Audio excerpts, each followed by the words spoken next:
अब इस 17वें सवाल में कह रहा है कि एक आयताकार ठोस का संपूर्ण पृष्ठ 724 वर्ग सेंटीमीटर है, उसके आधार का क्षेत्रफल 132 वर्ग सेंटीमीटर है और एक ऊर्ध्वाधर फलक का क्षेत्रफल 110 वर्ग सेंटीमीटर है।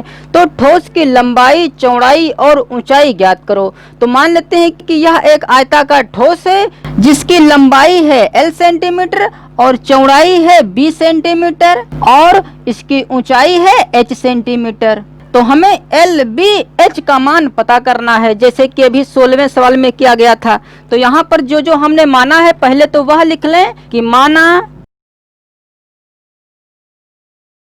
तो मान लिया कि आयताकार ठोस की लंबाई L, चौड़ाई B तथा ऊंचाई H है। तब इस आयताकार ठोस का संपूर्ण पृष्ठ बराबर 724 वर्ग सेंटीमीटर। तो यहाँ पर लिख दें बराबर 724 वर्ग सेंटीमीटर।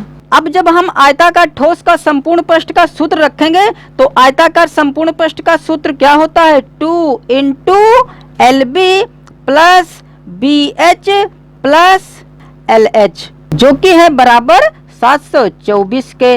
अब जब यहाँ से हम 2 को उधर भेजेंगे तब क्या हमारे पास बचेगा? LB plus BH plus LH बराबर यह 2 बटे में आ जाएगा, तो 724 बटा 2। अब इसे 2 से काट लें तो 2 अक्कम 2, 2 तिहाई 6, 1 बचा, 2 छंग 12 और 2 दूनी 4। तो यह आ जाएगा 362 के बराबर।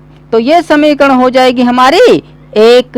अब फिर सवाल कह रहा है उसके आधार का क्षेत्रफल 132 वर्ग सेंटीमीटर है। तो हम जानते हैं कि इसका जो आधार है वह आधार यह वाला है, ठीक है, क्योंकि यह जो ठोस हमारा है यह इस पर ही टिका हुआ है। तो चूंकि जो यह आधार है यह एक फलक है जिसकी लंबाई है L और चौड़ाई है B। तो चूंकि यह फलक आयत के रूप का है इसलिए आयत का क्षेत्रफल क्या होता है? लंबाई गुणे चौड़ाई। तो लंबाई है L और चौड़ाई है B, मतलब यह हो जाएगा L गुणे B। तो L गुणे B का मान है 132 वर्ग सेंटीमीटर। तो यहाँ पर लिखेंगे आधार का क्षेत्रफल बराबर 132 वर्ग सेंटीमीटर, और जिसे हम L गुणे B लिख सकते हैं, ठीक है, मतलब LB बराबर आ गया 132। तो ये समीकरण हो गई 2। और कह रहा है कि एक ऊर्ध्वाधर फलक का क्षेत्रफल 110 वर्ग सेंटीमीटर है। तो ऊर्ध्वाधर का मतलब होता है खड़ा हुआ, ठीक है, मतलब जो ऊपर की ओर है। तो ऊर्ध्वाधर फलक तो यहाँ पर काफी है, एक यह भी है, एक यह सामने वाला है, एक यह है और एक यह पीछे वाला है, ठीक है। तो इसमें से हम इस वाले फलक को ले रहे हैं। तो चूंकि यह भी एक फलक आयत के रूप का है इसलिए आयत का क्षेत्रफल लंबाई गुणे चौड़ाई होता है, इसलिए यह क्या हो जाएगा? B गुणे H। तो यहाँ पर लिखे और ऊर्ध्वाधर फलक का क्षेत्रफल। तो ऊर्ध्वाधर फलक का क्षेत्रफल है 110 वर्ग सेंटीमीटर, तो बराबर 110 वर्ग सेंटीमीटर, और जिसे हम B गुणे H लिख सकते हैं। तो यहाँ पर लिख दें B गुणे H या BH बराबर 110। तो ये समीकरण हो जाएगी 3। अब हल करते हैं, तो इसे अब हटा दें यहाँ से।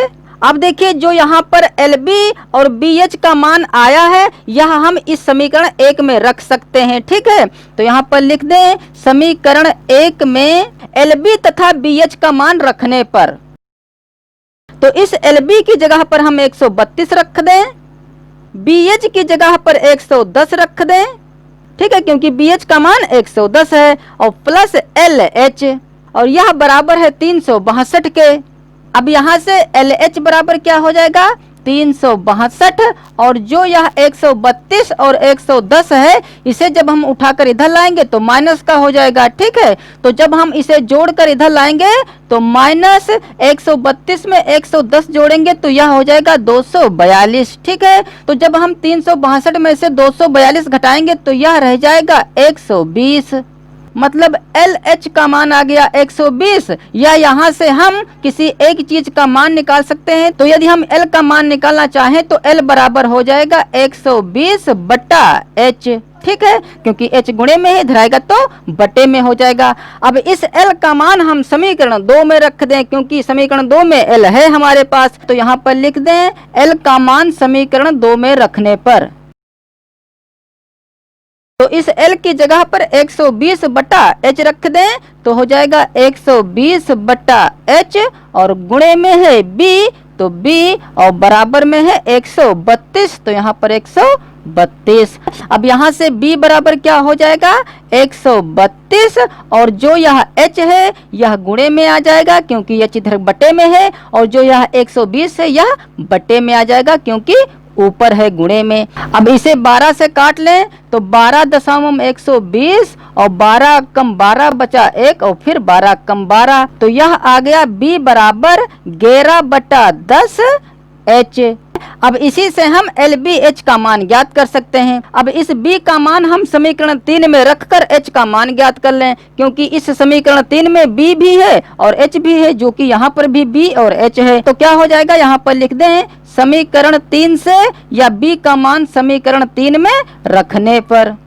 तो समीकरण 3 से क्या हो जाएगा इस B की जगह पर हमें रखना है 11 बटा 10 H, ठीक है, और गुणे में H ऑलरेडी है तो गुणे H और बराबर है 110, ठीक है। तो H और H की जब गुणा होगी तो यह तो हो जाएगा H स्क्वायर और बराबर 110 और 10 जो यह बटे में है इधर गुणे में आ जाएगा और जो यह 11 ऊपर है इधर आएगा तो बटे में आ जाएगा। अब यहाँ से 11 कम 11 11 कम 11 1 0 मतलब H स्क्वायर का मान आ गया 10.100 तो खाली H बराबर क्या हो जाएगा यह स्क्वायर जब इधर आएगा तो 100 पर रूट हो जाएगा, ठीक है, मतलब हमें 100 का वर्गमूल निकालना होगा तो 100 का वर्गमूल होता है 10 तो H का मान तो आ गया 10। अब H का मान हम समीकरण 3 में रखकर B का मान ज्ञात कर सकते हैं। या देखिए यहाँ पर भी H है तो इस H की जगह पर हम 10 रखकर B का मान ज्ञात कर सकते हैं जो कि आ जाएगा 11, लेकिन यह समीकरण तो है नहीं तो इसे कोई समीकरण मान लें तो इसको समीकरण हम मान लेते हैं 4, ठीक है, क्योंकि 3 समीकरण तो ऑलरेडी बन चुके हैं। यदि ना बनाना चाहें तो इसमें ही रखकर हम पता कर सकते हैं, ठीक है। तो इसका हल हम यहाँ कर दे रहे हैं तो लिख दें कि समीकरण 4 से, तो समीकरण 4 से क्या हो जाएगा B बराबर 11 बटा 10 और इस H की जगह पर 10, ठीक है, तो यहाँ पर लिख दें 10। अब 10 से 10 कट जाएगा तो हमारे पास बचेगा 11 तो यहाँ पर लिख दें बराबर में 11 तो B का भी मान आ गया। अब हमें ज्ञात करना है L का मान। इस समीकरण 2 में भी L है तो इस B का मान हम यहाँ रखकर L का मान पता कर लेंगे, ठीक है। तो समीकरण 2 से L गुणे B और B का मान आया है 11 तो यहाँ पर 11 और बराबर में है 132। अब इसे हटा दें तो यहाँ से L बराबर क्या हो जाएगा 132 बटा 11 तो 11 से यह संख्या कट जाएगी तो इसे काट लें 11 कम 11 11 कम 11 11 दूनी 22 तो L का मान आ गया 12। अतः आयताकार ठोस की जो लंबाई है वह है 12 सेंटीमीटर और जो चौड़ाई है वह है 11 सेंटीमीटर और जो ऊंचाई है वह है 10 सेंटीमीटर। तो यहाँ पर लिख दें अतः लंबाई आई है 12 तो 12 सेंटीमीटर, चौड़ाई B का मान आया है 11 तो 11 सेंटीमीटर और ऊंचाई H का मान आया है 10 तो 10 सेंटीमीटर, ठीक है, और यही हो जाएंगे हमारे आंसर।